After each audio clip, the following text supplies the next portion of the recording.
Hey, hi, welcome. It's Sharon Christie. Welcome to Bold Women Lawyers Spotlight interview, or today it's the Spotlight Chat.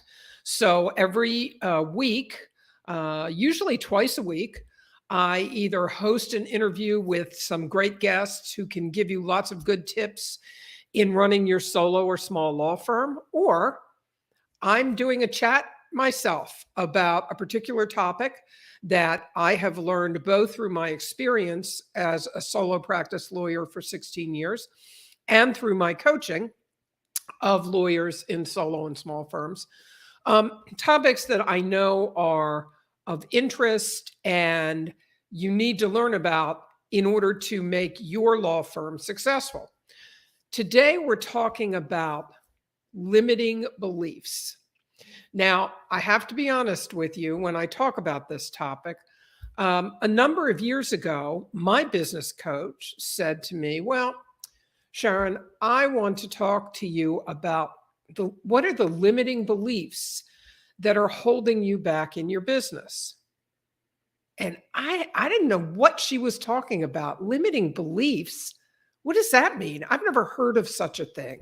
What's holding me back in my business is I don't have enough clients, or my revenue is inconsistent, or the team that I have put together is not working efficiently, or I could give you any number of reasons why at that time I felt like my business was being held back, right? But she wanted to get much deeper than just my surface responses to her questions.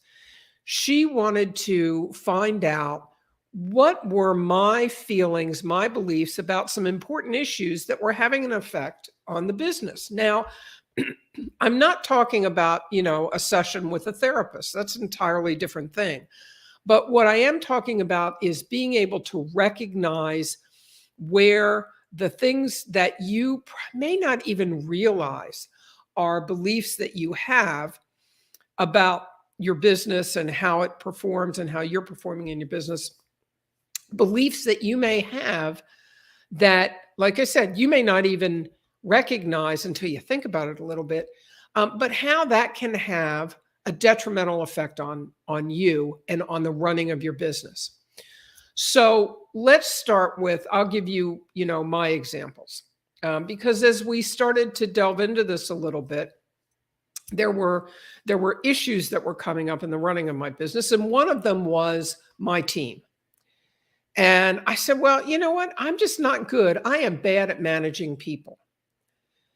But, that was sort of my knee-jerk reaction to what was going on and why the team was having so much trouble working together and working effectively. And I said, I'm bad at managing people. Well, we really had to look at that, because was I really bad at managing people? When we dug down into it, the fact was I didn't really try that hard because I didn't like managing people. It's just not my sweet spot. And I recognize that it is not my sweet spot. But instead of saying to myself, you know what? And looking at it realistically and saying, I, teams are great and you must have them and they must be working efficiently, and you really want to have a team that you like and people that you like working with and all of that, and most importantly, people that your clients are comfortable with and like working with. All of that's extremely important, but you have to have someone who is in charge and who is making the team run effectively and who is promoting cross communications, etc. And when I looked at it more deeply, then I'm just bad at this, I realized that I felt like I really don't like doing this. I just want to hire people, train them in their job, and then go do your job. That was, always the thought in my mind. Just go do your job. But then I had to step back and say, well, now, wait a minute. You, Sharon, were not always in charge of a team. You were, for a long time, part of a team. How did you want to be treated? What worked effectively? What were some things that your leaders did that made the work run smoothly, that made the cases run smoothly, that enhanced the communication.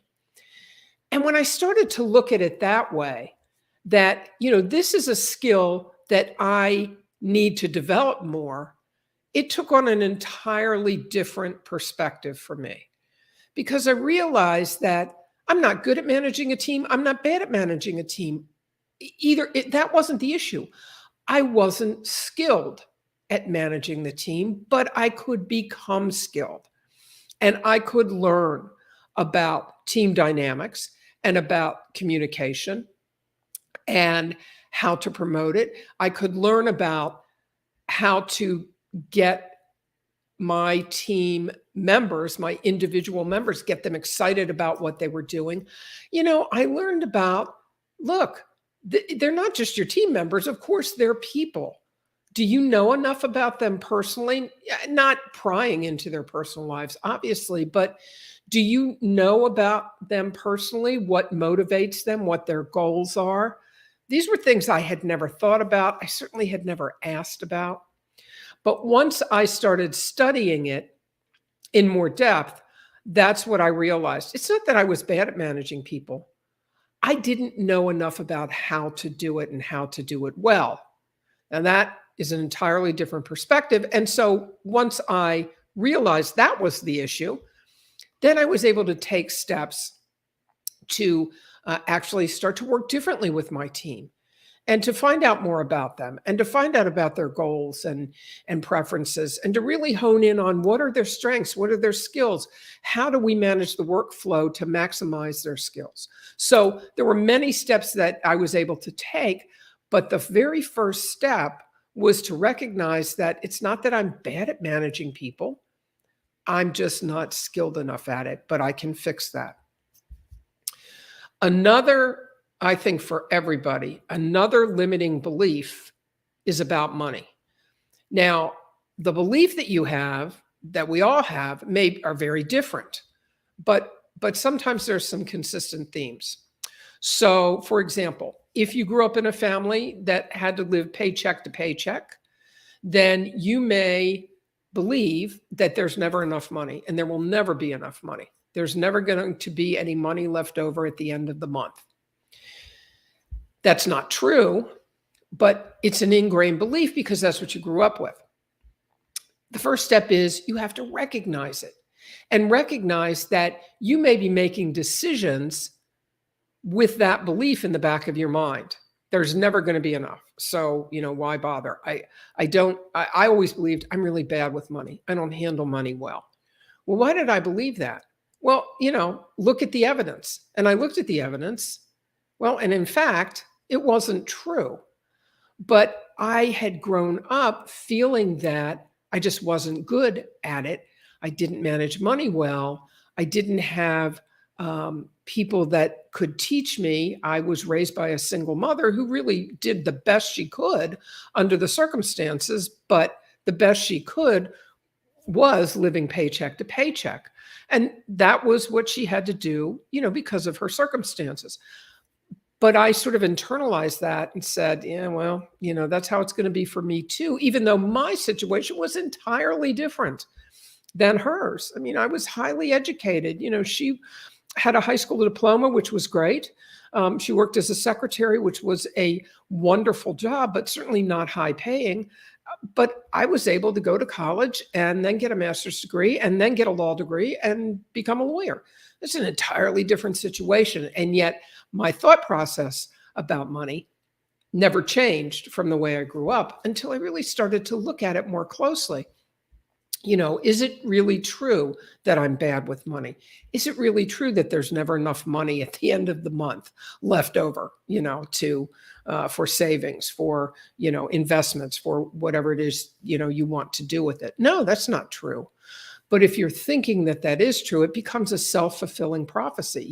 You do start making unwise financial decisions because it has become sort of a part of the fabric of your thinking about money. And money's such a touchy issue for all of us.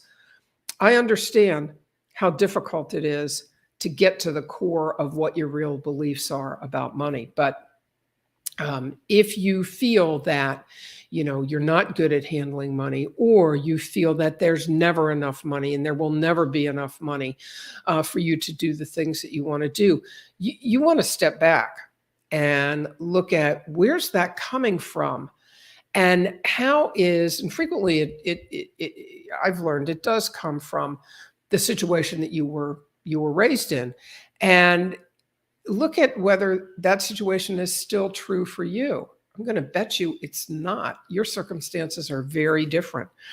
And for people who grew up, in families of means where money was not an issue, they're going to have an entirely different perspective on money because their experience was different. But if your experience wasn't great, take a look at why that was. And even if you find that there's some similarities in your current situation and maybe the way you were raised or experiences you've had in the past, you can look at what things are different or what things that you can change to make it different. You can look at how are you making your business decisions that involve your finances? Is there a better way? Are you getting the support that you need? Do you have, a financial advisor, an accountant, a bookkeeper, someone that you trust that you can sit down and say, here's the numbers. This is what I like to do. This is what I'd like to invest in. This is where I'd like to take my business, and figure out financially, how do you get there? Because you can get there, but you can't do it without a plan. But you have to start with looking at what are your own personal beliefs about making money and saving money and investing money. Another belief that I hear is that I'm not good enough. I'm not a good enough lawyer. Look at all these great lawyers out there. I'm not good enough. And I would say to that, okay, you're a lawyer. Look at the evidence. Where's the evidence that you're not good enough? You've gone to law school, you've graduated, you passed the bar, you've worked as a lawyer, you've had successes. You've had some cases that didn't go well. We all do. You've had some, matters that didn't end well. We've all had that. But look at what are your strengths as a lawyer. It's not that you're not good enough as a lawyer. That's never what it is. You're not because that implies that you're not competent. Of course you're competent. Of course you are. There are areas that are your strengths. There are areas that may be weaker that if you really want to, you can improve, but you have to decide what you really want to do. But to just beat yourself up by saying, I'm just not good enough. I'm not a good enough lawyer because I lost this case, or because my colleagues have multi-million-dollar verdicts and I've never done that, or because my colleagues are putting together these huge, business deals and I don't do that. I'm not a good enough lawyer. You're frequently comparing apples and oranges. And if you decide that, for example, I want to have those multi-million-dollar verdicts too in malpractice cases or whatever, product cases, product liability cases. If you want to do that, then put together a plan to get yourself there. Because you aren't good enough, but you have to have a plan and you have to learn. There are some areas where I found that, I had that thought, like, I'm just not good enough. Well, I wasn't good enough because I didn't have the knowledge base I needed, or I didn't have the skill base I needed. It wasn't that I'm not good enough overall. It's, I'm not good in this aspect of my practice. I'm not as skilled in this aspect of my practice as I need to be and as I want to be. I really want to be the best at X, whatever that might be. I really want to develop that skill. Well, then do it. Don't just complain and say, oh, I'm not good enough. I'm not a good enough lawyer. I can't do this. I can't do that. You can do it if you are willing to recognize where you need work and then put a plan together to develop those skills and then do it. Too often we say, oh, I'm just not good enough forget about it. I'll move on to something else. Instead of saying, I'm not really good at depositions, say, deposing experts. I'm not really good at that in medical malpractice cases. Now, do I really want to continue to do medical malpractice cases? Yes or no? And if the answer is yes, okay, that's fine. Now, how am I going to hone my skills in deposing medical experts? And there's plenty of education out there for that. Plenty of education. So you take those steps, you get educated, you work on your skills. On the other hand, you might decide, I'm really not good at deposing medical experts, but guess what? I really don't like doing these cases anyhow. That's fine. Then don't develop that skill. Move on to something else that you really have an interest in doing. But the biggest point is, don't just blow it all off by saying, I'm just not good enough. I'm not a good enough lawyer. You are good enough, but you have to hone your skills. And that's a constant. That's, true whether you are 1 year out of law school or you're 40 years out of law school. The law changes, techniques change, technology changes. Things keep moving forward in all aspects of business, and you need to change with it. So be prepared, figure out what is it that you really, really do believe that is holding you back. Figure out what areas of your business you feel like, are the weak areas. Things are not running smoothly. And then take the time to take a look at what your beliefs are about those areas and about yourself related to those areas. And then you can start putting together a plan to look at the evidence to see whether any of it, your beliefs are true or not. And for those things where you need work, then you can put together a plan to work on them, to hone those skills, to make things better. So I hope these thoughts have helped you some to think about what your limiting beliefs are, and to begin to hopefully put into action something to help you deal with these limiting beliefs in a positive way and improve your business. Now, if this is something that I work with coaching clients a lot on these particular issues. So if that's something that you really feel like, maybe that's something I could work on, and you want to do a clarity call with me, which is a 45-minute call, and we talk about what's going on in your business and see if it would make sense for us to work together in a coaching capacity, go onto my website at boldwomenlawyers.com and book that clarity call. Let's talk about what's going on in your business, and let's see if it makes sense for us to work together with me as your coach, either in an intensive program, which is a half-day program, or on a one-to-one basis, on an more ongoing basis, to get you where you want to be and to get your business where you want to be so that you can create the success that you've always wanted. Thanks for listening, and be sure to come back next week and we'll talk again.